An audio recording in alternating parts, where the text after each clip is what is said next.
Coming to the rights of data principles now, we've seen what the persons or the corporations who are collecting data, they are accountable, they are answerable to data principles. What in turn does data principle get, and how empowered he feels today as a citizen of the country? The data principle has clear rights, like right to access, right to correction, erasure of personal data, which also has to some extent the right to call for say withdrawal of his consent, right to grievance redressal, right to nominate. So if they want to nominate their entire account, maybe like they can actually pass it on to their next legal heir or a successor. And this right we have not seen earlier bills had, but this particular law has this clear provision. And this may be notice and consent form, for example. They have to be very clearly made out by any organization which wants to comply with the law now. They will have a clear template for notice and consent requirement, which has to comply with the DPDP rules and the act. And also the act imposes certain duties on them, so it's not only rights. So just to have a fair balance, even data principles owe a duty to be fair, to be honest, and not to impersonate any other individuals, and not register any false complaints or frivolous complaints, and furnish only clear correct data. That's a basic obligation which any data principle owes. So that's something which is very very ingrained also in the act. Coming to the other key provisions, just want to highlight certain very, very interesting aspects, like, what are the, for example, transfer of personal data.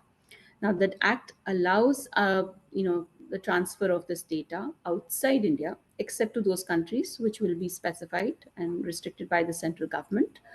Further, the Act also has other provisions for other laws which can influence international data transfer. So, the other laws which may apply in tandem will also continue to apply as long as there's no conflict of provisions. In case of conflict, only the PDP Act applies. Right to nominate, I've already discussed. And apart from that, the legitimate uses. So, if consent is necessary, I said, but where it is not necessary. In certain situations where, for example, there is a voluntary disclosure of data by principal, there's a reasonable expectation, by data principal that this will remain confidential. But if there is a need, for example, law requires this to be there, so that needs to be called out as a clear provision where this is possible, like in cases of emergency. Law requires that this or the public interest requires that data principles details need to be shared for his own benefit. Compliance with any judgment or any law, threat to public health, where there is a need to ensure safety in case of a disaster like a flood or otherwise, that data can be processed even without consent for legitimate use, of course.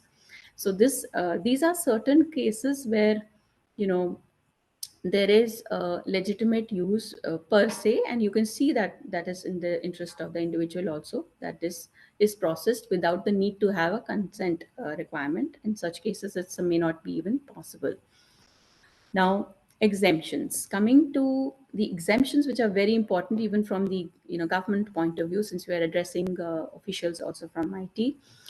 If we look at exemptions, processing for enforcement of any legal right or claim, processing for performance of any judicial, quasi-judicial functions by the Indian tribunal or court, processing in interest of prevention, detection, investigation, or prosecution of any offense, and processing of personal data, where the principles are outside the territory of India.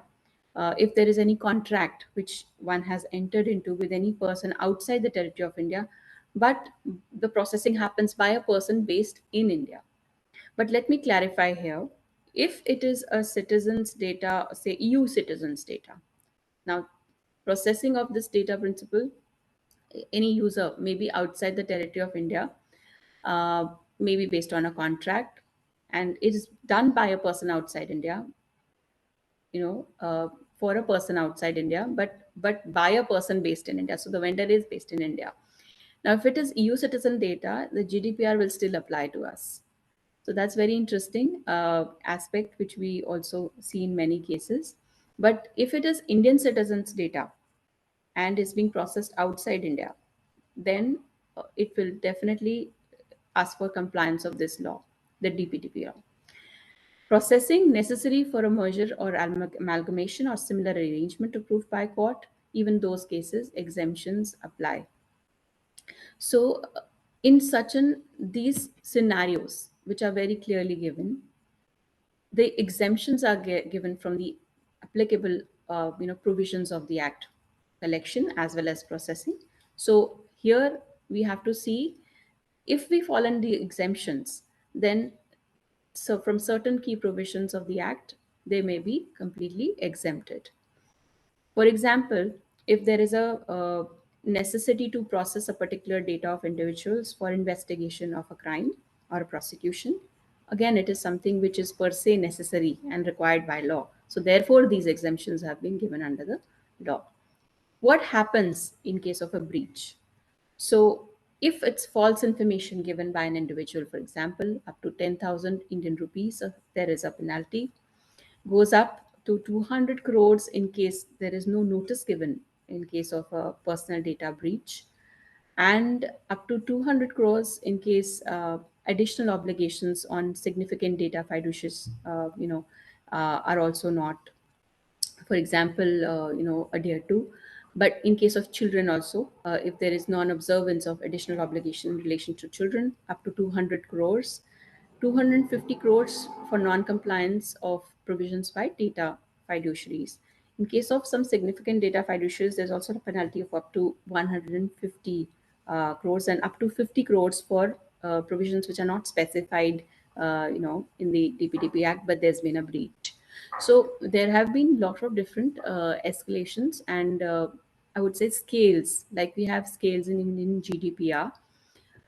There we see that the earlier bill proposed different penalties. It was up to 15 crores also it was there, but now, I would see the current the way the strict penalties have surfaced. It's almost at parameter with the GDPR, which even has punishments of up to 4% of global turnover, and that's quite a lot. 20 million, US, I would say euros.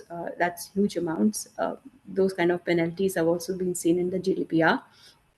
And coming to the exemptions to the government, just one more slide on the same, because we have certain exempted activities, which government departments, which are dealing with personal sensitive, I wouldn't say sensitive, but personal data of individuals will be exempted from those kind of activities. Will not need a consent or a processing for the processing of that data. For example, where the processing of data is happening, where the government entities are doing so in the interest of security of the state and public order, or the processing is for research, archival, or statistical purposes. So we have, say, advised government departments here as well, where there is a lot of public data, for example, collected, and that's personal data. When it comes to archival, research, or statistical purposes, there are a lot of cases where, for example, an individual may withdraw consent.